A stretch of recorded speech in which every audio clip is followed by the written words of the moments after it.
ఉండదు కదా. శరీరంలో లోపల ఎముకలు నల్లగా ఉంటాయా? చెప్పండి. తెల్లగా ఉంటాయి.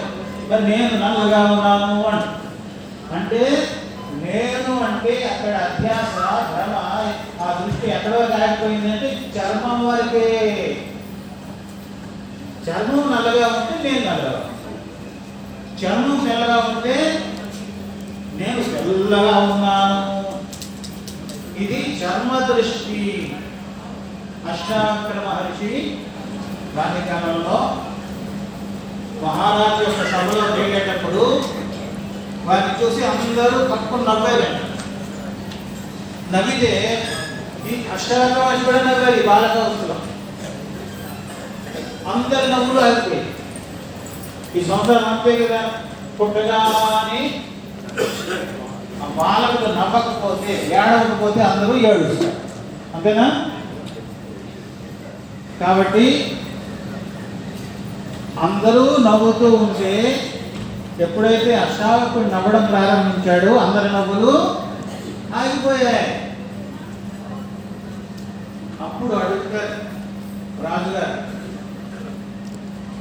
మీరెందుకు నవ్వారు అని.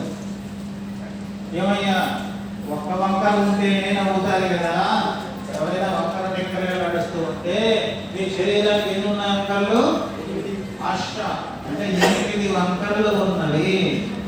ఏమున్నవి వంకరలు?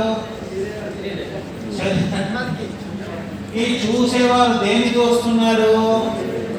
శరీరాన్ని చూస్తున్నారు. శరీరము వినాశశీలమా అవినాశీయ? వినాశశీలమైన శరీరాన్ని చూసేవాడు చూస్తున్నట్ట లేక అంధుడా? అంధులేనా?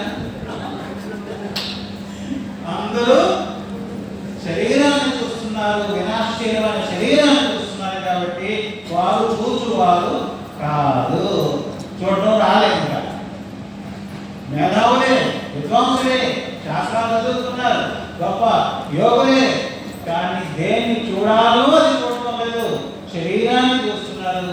అందుకని అష్టావకుడు ఏం చెప్పాడు? నేను ఇక్కడ జనక మహారాజు గారి తెలుగులో